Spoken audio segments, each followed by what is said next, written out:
Salam alaikum, bienvenue à tous dans ce nouvel épisode de Mes Bricolos, épisode numéro 36. Donc grosse actualité cette semaine, il y a eu la dernière keynote d'Apple, la WWDC 21, elle s'est tenue donc hier pour moi, c'est-à-dire le mardi 7 juin. C'est un événement important, Apple est une très très grosse entreprise, très influente, donc forcément quand on est designer, créateur et qu'on s'intéresse à l'innovation en règle générale, on s'intéresse forcément à la vision qu'Apple a de l'innovation et de la création, donc des dernières innovations qu'ils vont proposer sur le marché. Et cette keynote, même si elle était très orientée logiciel, application, est très importante.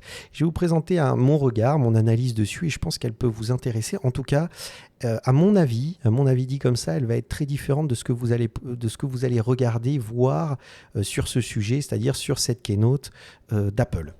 Donc on va commencer parce que Apple fait les choses toujours très très bien, donc il y a beaucoup d'effets visuels, c'est toujours très propre, et ils ont tout basé sur ces Memoji. Alors vous savez, c'est ces petits personnages que vous pouvez activer sur l'iPhone et qui en fait suivent le mouvement de votre visage.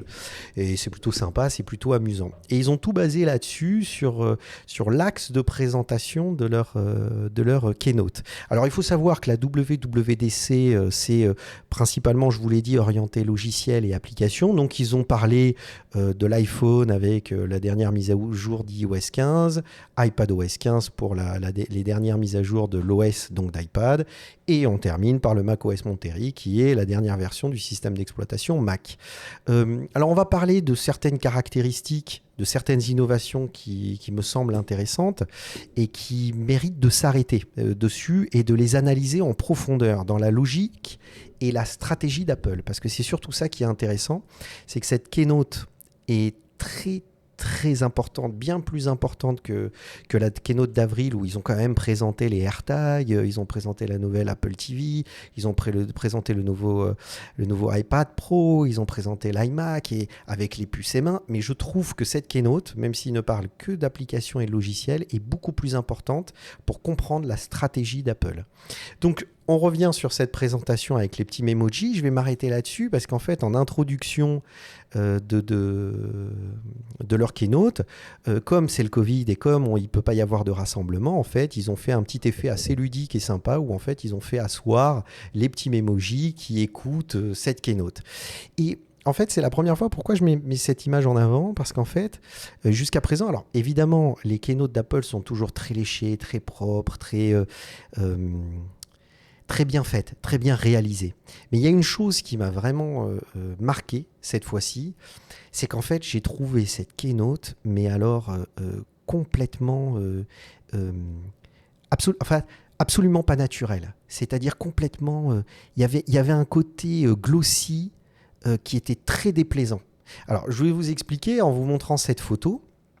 Donc il y avait beaucoup de personnes, d'intervenants, et je trouve qu'ils avaient la même tête que les Memoji. Alors effectivement, c'est lié parce qu'ils ont joué là-dessus, mais en fait, ils sont absolument parfaits. Les dentitions sont incroyables, les cheveux, les brushings, le maquillage, tout est absolument parfait. Alors évidemment, vous allez me dire quand je fais ce commentaire, mais Younes, attends, c'est Apple, c'est la plus grosse boîte au monde actuellement. Évidemment qu'ils vont faire ce genre de présentation avec des gens hyper bien sapés, hyper bien coiffés, hyper bien maquillés. Mais en fait, ce qui était surprenant quand et c'est pour ça que je le note dans cette vidéo de mes bricolos, c'est que je me suis senti en décalage. C'est-à-dire en face de moi, j'avais des personnes qui étaient complètement déconnectées de cette réalité du quotidien. Je ne pouvais plus, en fait, en tant qu'utilisateur Apple, je ne pouvais plus me projeter et m'identifier à ces personnes-là. Je veux dire, tu as vraiment l'impression qu'il y a une espèce de mise à distance entre les personnes qui te parlent de toutes les innovations et toi qui regardes ça. Et je vais vous montrer une image de Steve Jobs, à l'époque où il faisait les keynotes, où il était encore vivant, évidemment. Il y avait un côté un petit peu savant fou, mais dans lequel chaque créateur pouvait se projeter. Je sais pas, si vous regardez comment il est habillé, le jean était un peu délavé, voire un peu troué. Si vous regardez ici, il est même un peu déchiré. Les baskets étaient trop lacées. Il avait un t-shirt noir qui n'était pas hyper bien repassé. Il y avait un côté, regardez, même le canapé, c'est un peu un canapé. Il y a des morceaux. Enfin, je veux dire, il est pas clean, même si c'est une pièce de design assez très belle et historique. Je veux dire, il y a un côté naturel, il y a un côté on peut s'identifier, on voit le personnage, on comprend, on se dit tiens ça peut être moi, enfin il y a un côté assez touchant dans cette photo et assez naturel. Et après on arrive dans le côté ultra aseptisé, ultra produit d'Apple, avec ces personnes qui vous parlent des dernières innovations et qui ont vraiment, pour le coup, la tête des Memoji que tu vois en début de la vidéo. Et même si je peux comprendre le lien, moi, c'était hyper gênant. C'est-à-dire, déjà, je veux expliquer que c'est la première fois, depuis le début, depuis que je regarde les keynotes, alors ça m'a pris peut-être un peu de temps parce que c'est pas la première fois qu'ils font ce type de keynote ultra produite, mais c'est la première fois qu'en tant que créateur, qu'en tant que designer, quand je regarde la keynote, je me dis, mais... je ne peux absolument pas m'identifier à ces personnes-là. Y a une espèce de perfection qui n'est absolument pas naturelle, voire inquiétante. Et on en arrive à un point où justement on rentre dans la matière et justement sur les différents sujets et les différentes innovations qui ont été présentées pendant cette keynote, c'est la notion des données privées. Alors, justement, on retrouve ce genre d'image, je voulais la présenter avant celle d'avant, mais on retrouve ce genre d'image avec le mec ultra bien sapé, le jean qui tombe parfait, la chemise impeccable, et il nous parle de données privées. Et là, Apple à fond la caisse sur les données privées. Donc, il nous avait déjà fait un truc, donc je reviens sur l'article, le 27 janvier, en fait, c'était la journée des données privées. Alors, il y a une journée officielle dans le monde sur la sécurisation des données privées. Et Apple avait fait un communiqué en disant voilà, nous, ça nous tient à cœur et pendant cette journée internationale des données privées et de l'importance des données privées, on va annoncer une prochaine mise à jour de notre OS qui va permettre en fait finalement de bloquer tout type de suivi de vos données privées. C'est-à-dire que par exemple Facebook, faut bien comprendre, il ne vend pas de produits physiques contrairement à Apple. Ça, c'est une donnée qui est très importante. Comme ils ne vendent pas de produits physiques, eux, ils ont un logiciel qui est ouvert, qui est gratuit. Donc, fatalement, eux, comment ils font leur argent, c'est qu'en fait, ça devient quasiment une agence publicitaire. C'est-à-dire qu'en gros, ils vous proposent un service de réseau social, un réseau social, en fait, voilà. Mais avec ce réseau-là, eux, la façon dont ils gagnent l'argent, c'est que des annonceurs viennent se positionner un peu partout pendant la visite, pendant que vous visitez les pages et que vous allez communiquer avec vos potes, etc. Et pour faire ça, Facebook absorbe une quantité de données, une quantité d'informations qui est juste ahurissante. D'ailleurs, on ne sait pas trop ce qu'ils scannent, mais ils scannent, on va dire, en gros, ils scannent absolument tout ce que vous faites. Vos déplacements, comment, etc., etc. Et avec ça, on a même des infos comme quoi le micro reste ouvert pour qu'ils vous écoutent parler et qu'ils viennent analyser les discussions que vous avez avec vos potes pour vous proposer des publicités totalement dédiées. Donc en fait, le pouvoir de Facebook, c'est la capacité à emmagasiner des données privées et après à pouvoir, en fonction de ces données privées, vous proposer des publicités extrêmement précises, hyper orientées, qui vous donnent envie d'acheter.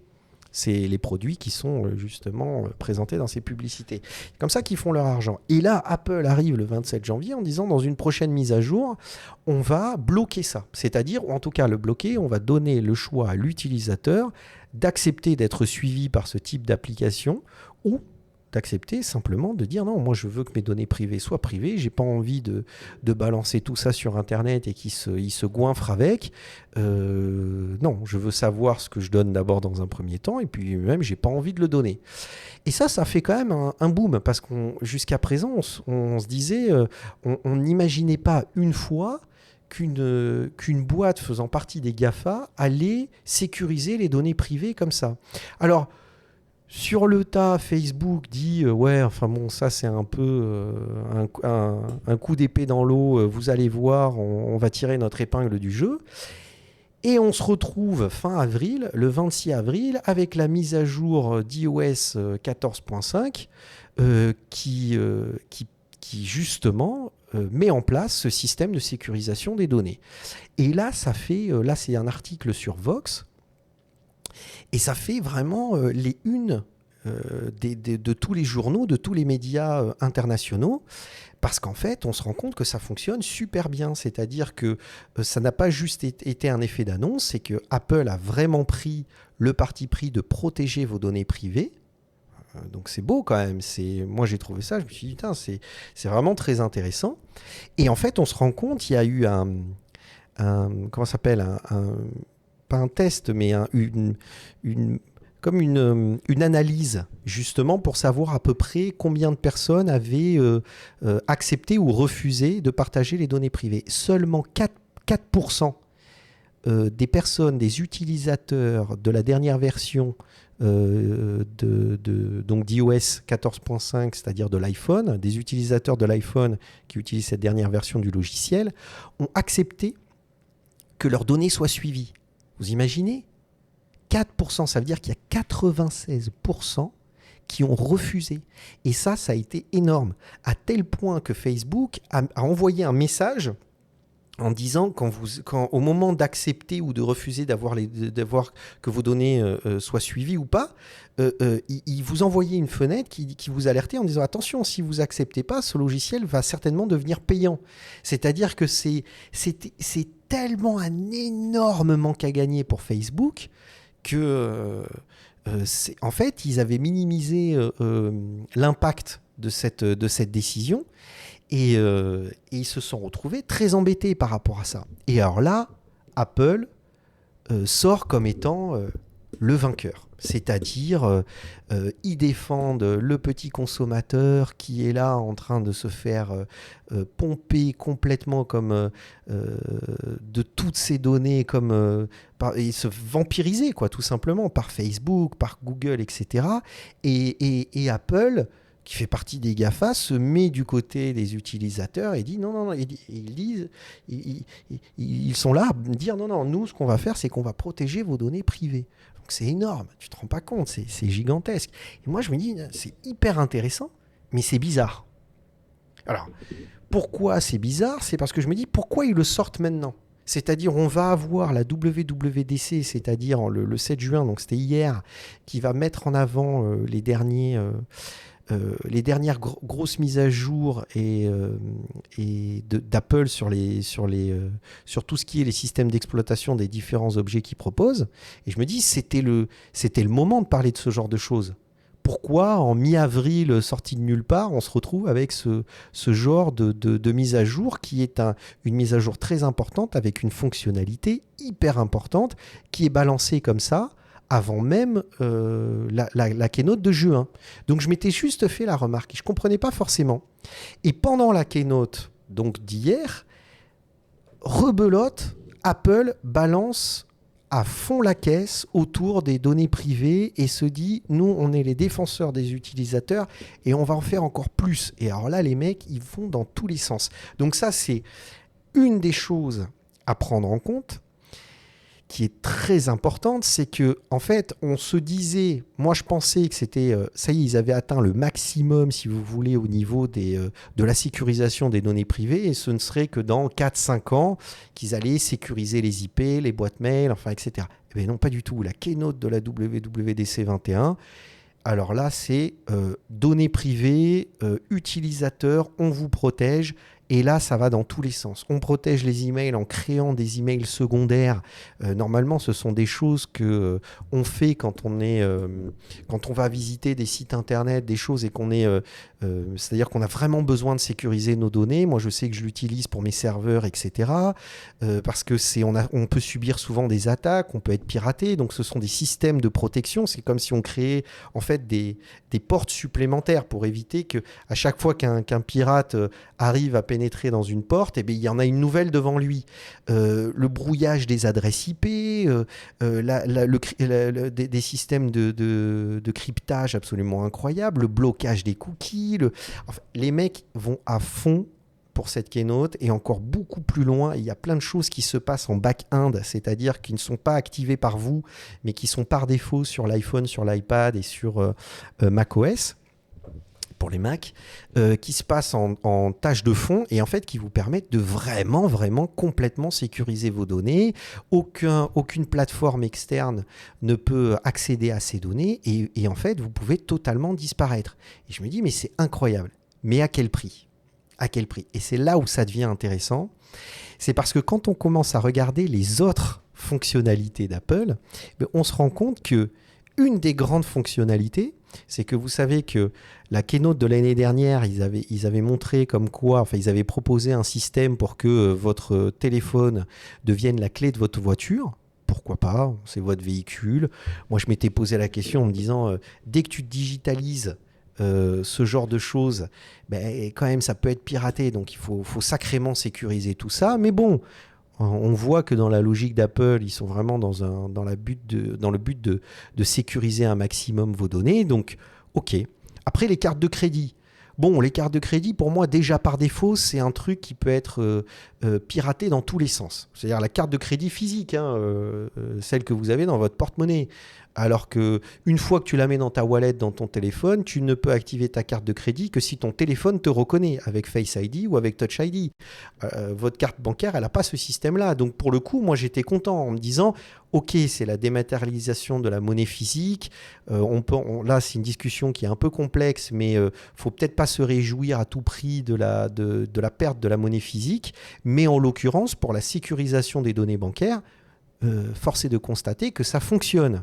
Mais bon, on va un pas de plus dans l'écosystème d'Apple, on s'enfonce un pas de plus dans ce système où la clé de ta voiture, c'est ton téléphone, la possibilité de paiement, c'est ton téléphone ou ta montre. Et là, on continue avec la dernière WWDC. Une des fonctionnalités rajoutées, c'est la clé de ta maison. C'est-à-dire que là, ils expliquent, voilà, on passe à un niveau supérieur, la clé de ta maison, tu n'en as plus, elle est digitalisée, c'est ton téléphone. Ça me pose un problème quand même. On sort d'une crise sanitaire absolument traumatisante où on a été obligé d'être bloqué chez nous. J'ai pas forcément envie de savoir qu'une entreprise privée, j'ai pas envie forcément qu'une entreprise privée connaisse, sache quand je quitte la maison ou quand je rentre dans la maison, si je suis bien enfermé dans ma maison ou pas. Voir le fait que comme ma clé de ma maison n'est plus physique, elle est digitalisée, on peut décider, demain, Apple peut décider de bloquer à l'intérieur de la maison. Alors évidemment, c'est pas l'objectif d'Apple, il explique du début jusqu'à la fin. C'est-à-dire, il vous dit, mais non, nous, c'est vos données privées, c'est vos données sécurisées, Apple n'en a même pas accès. Mais c'est la clé de ta maison, c'est l'intimité quand même. Mais les mecs s'arrêtent pas là, parce que si c'était la clé de la maison, tu peux décider ou pas de l'avoir. Ton permis de conduire, mec. C'est-à-dire que dans la présentation, je vous le mets, alors les clés de l'hôtel, bien évidemment, ton permis de conduire, c'est-à-dire ils sont en train de discuter avec les institutions publiques pour incorporer ces documents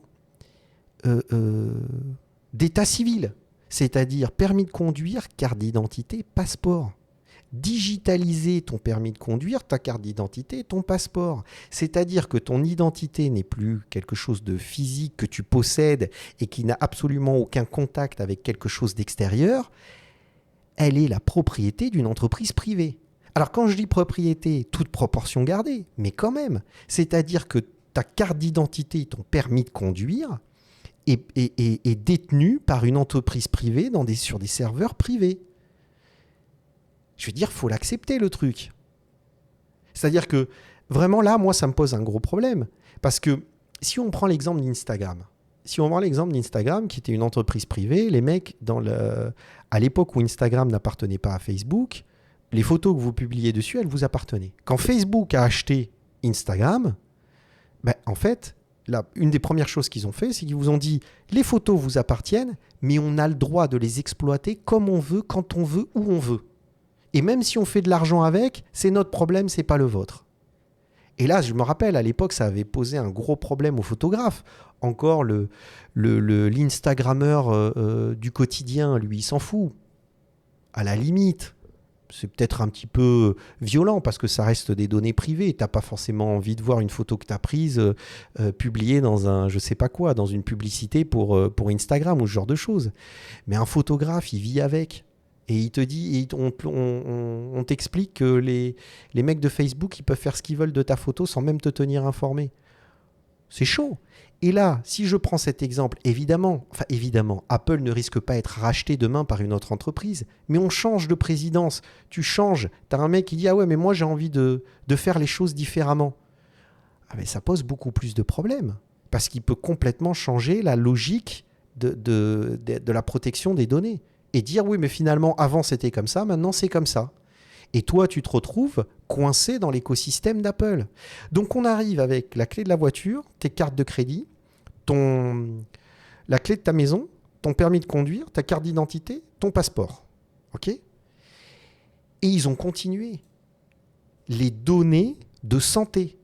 C'est-à-dire que jusqu'à présent, ta montre, elle dialoguait avec ton iPhone et les battements de ton cœur, tout ce qui était par exemple les activités sportives et tout ça, était synchronisé avec ton iPhone. Mais là, en fait, tu peux intégrer des données médicales, c'est-à-dire qui font partie quand même de la vie privée, quoi, je veux dire, avec ton médecin. C'est des données médicales avec ton médecin qui va rentrer ces données médicales sur une logiciel et tu vas avoir une fiche de santé. C'est vraiment une mise à jour qu'ils ont fait, une fiche de santé complète. Alors, tu peux décider ce que tu partages, ce que tu ne partages pas, que tu peux partager avec ta famille ou pas. Et là, ça devient très problématique. C'est-à-dire, moi, je me souviens, le jour où la mise à jour avait été faite sur l'Apple Watch, où en fait, ils étaient capables de pouvoir capter une chute. C'est-à-dire, quand il y a une chute, la montre remarquait qu'il y avait une chute en fonction de ton âge, en fonction de plein de choses. Moi, je me rappelle, j'étais dit, comme mes parents vivent en France et moi, je vis au Maroc, je m'étais dit, j'en avais acheté une pour ma mère et mon père en disant si jamais il se passe quelque chose, il tombe quelque part dans les escaliers, comme ma mère peut être seule des fois à la maison, boum, la montre va remarquer une chute et va m'appeler directement, ou va appeler les secours. Et je trouvais cette fonctionnalité très intéressante, d'accord ? Et c'est toujours pareil, c'est-à-dire la notion de fonctionnalité et de vie privée, c'est encore à toi de décider. Mais là, c'est quand même toutes tes données de santé. Toutes tes données de santé que tu partages avec ton médecin, des choses très privées que tu rentres à l'intérieur de ton téléphone et qui deviennent en fait une fiche de santé. Moi, ça me pose beaucoup, beaucoup de problèmes parce que même si tu décides ce que tu partages ou ce que tu ne partages pas, c'est quand même une entreprise privée qui possède tes données de santé et tes données de santé complètes. Donc, on se retrouve avec une entreprise privée comme Apple qui possède la clé de ta voiture, toutes tes cartes de crédit, la clé de ta maison. D'accord, on continue. Parce que c'est pas fini. La clé de ta maison. Comment ça s'appelle tes données de santé. OK. Qu'est-ce que tu as fait ton permis de conduire, ta carte d'identité et ton passeport. En gros, je fais très simple. Apple, tu deviens la propriété d'Apple. C'est-à-dire, ils connaissent tout. Ils savent absolument tout. Ils possèdent, au mieux, ils possèdent toutes les données. Je dis au mieux parce que tant qu'elles sont cryptées, ils n'ont peut-être pas accès à toutes ces données. Mais je veux dire, ils te possèdent complètement. Alors là où ça devient un peu une dissonance cognitive pour moi, c'est que d'un côté, il y a 3 mois, ils nous ont balancé en nous disant « Nous, on vous protège vos données à fond la caisse. Regardez Facebook, ce sont des vilains et des méchants. Google aussi, parce qu'ils n'arrêtent pas de pomper toutes les données. Ils ont fait une publicité absolument incroyable là-dessus. La vidéo va être longue, mais c'est pas grave, je continue parce que je pense que c'est vraiment très intéressant. Possède vos données, on possède absolument tout. Ils possèdent absolument tout.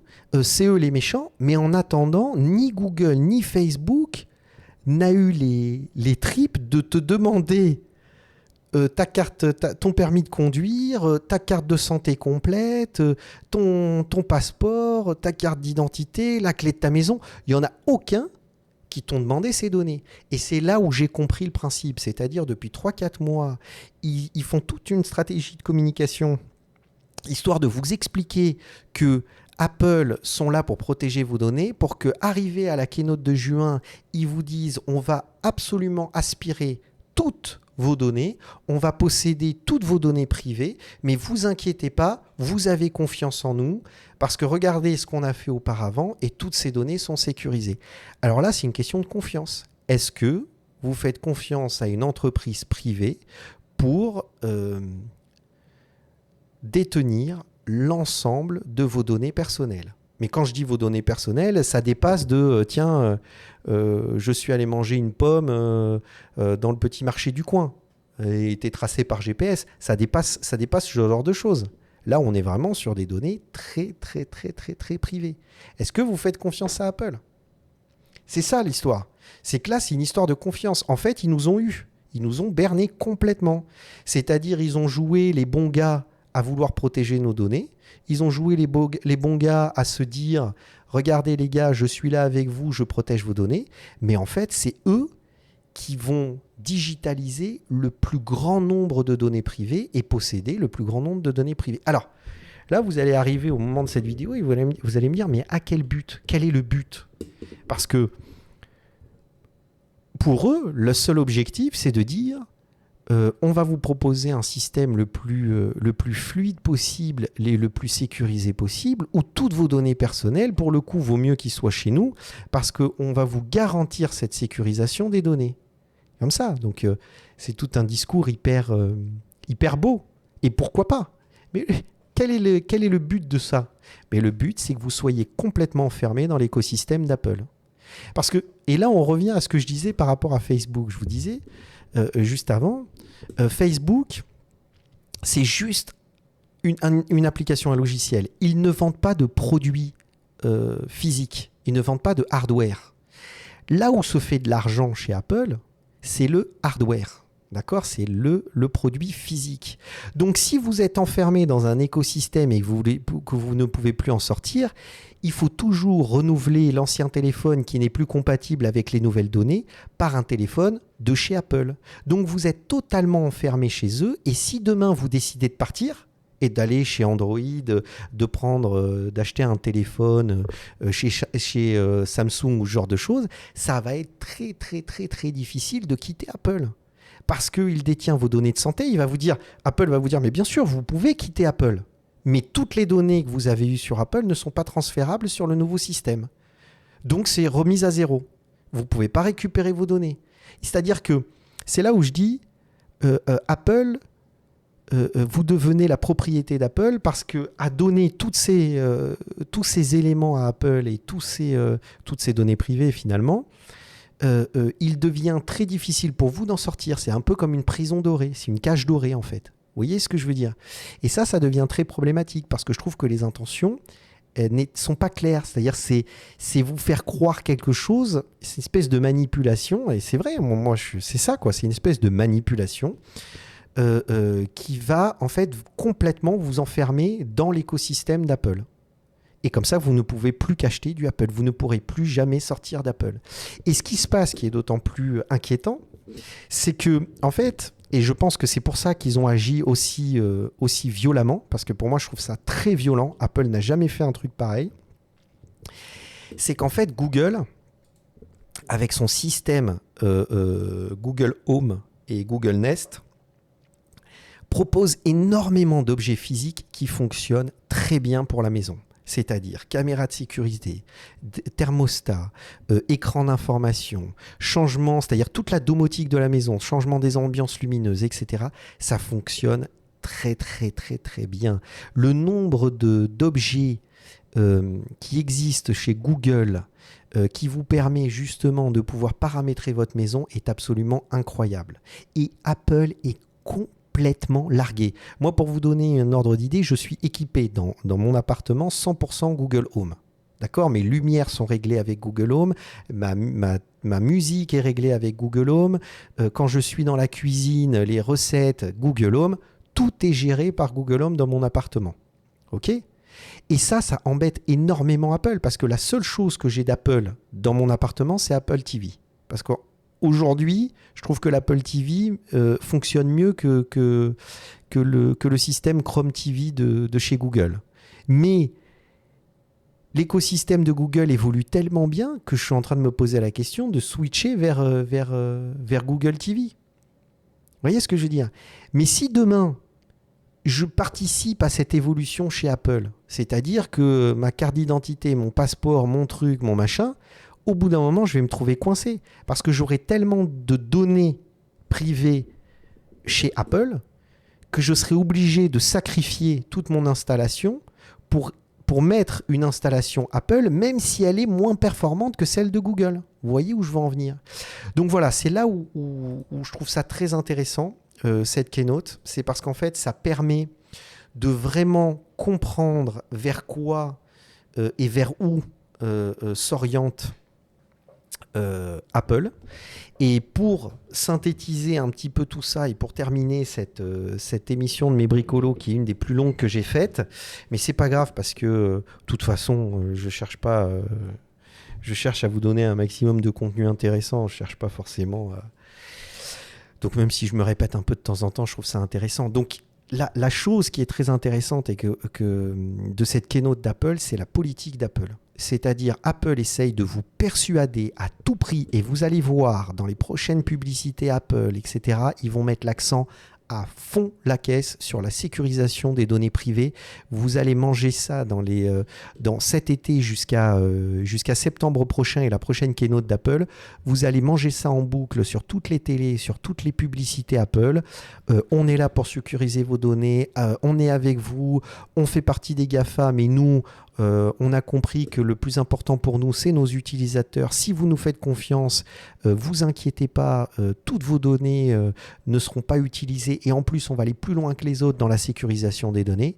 Mais par contre, ce qui est en sous-texte et qui n'est pas expliqué, c'est que vous nous appartenez, d'accord, en contrepartie, et que les décisions possibles de partir chez le concurrent, vous oubliez complètement. Et si vous avez déjà des systèmes existants qui sont des systèmes de nos concurrents, bah, très vite, ça sera plus compatible avec nos systèmes et vous serez obligé de faire un choix. Et comme vous nous appartenez, votre choix sera obligatoirement vers nous. Vous voyez ce que je veux dire? Voilà, donc je voulais faire cette petite vidéo de mes bricolos. On a dépassé les 30 minutes, ça faisait longtemps que ça ne m'était pas arrivé. Mais voilà, je pense que c'est vraiment la seule analyse que vous allez avoir dans ce sens-là sur Internet, et c'est pour ça que j'ai pris le temps de le faire, parce que vous allez avoir plein de vidéos qui vont parler de cette keynote en vous disant « Ah, j'étais un peu déçu, les fonctionnalités sont sympas, vous allez voir, c'est marrant », mais ils vont absolument pas vous parler de ce système de passeport, carte d'identité, permis de conduire digitalisé, de votre clé de maison digitalisée, de votre fiche de santé privée digitalisée. Ça, ils vont pas vous en parler. Ils vont parler de tout ce qui est périphérique.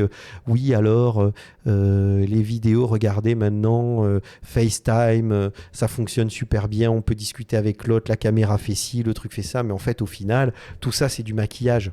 C'est pas c'est mignon, mais c'est pas hyper intéressant. Ce qui est très intéressant, c'est ça. Et c'est cette politique qui s'enferme encore de plus en plus dans l'écosystème de chez Apple et qui vous empêcher de sortir de ça. Et puis moi, ça m'inquiète d'autant plus que quand je vois la keynote où je regarde en face de moi des espèces de Barbie et de Playmobil, dans lequel je ne m'identifie pas du tout. J'ai l'impression qu'ils sont en train de te montrer un monde idéal et idéalisé, qui n'est absolument pas la réalité, et qui sort un petit peu de ce délire du chercheur un petit peu bancal, qui se plante un peu de temps en temps. Je veux dire, les bugs qui arrivaient pendant les keynotes d'Apple avec Steve Jobs étaient aussi importantes que les grandes annonces qui étaient super intéressantes et hyper créatives. Donc voilà, donc je terminerai là-dessus. Laissez des commentaires. Je pense que là, on est complètement sur une vidéo. Si vous êtes allé jusqu'au bout de cette vidéo, bravo. Et laissez des commentaires. On échange, on discute, on partage. Je pense que là, c'est vraiment l'occasion de parler d'éthique dans la création et dans l'innovation, parce que là, c'est un sujet majeur qui est très, très, très, très important et énormément d'actualité. Voilà, slama à tous. Et à très bientôt pour un nouvel épisode de mes bricolos.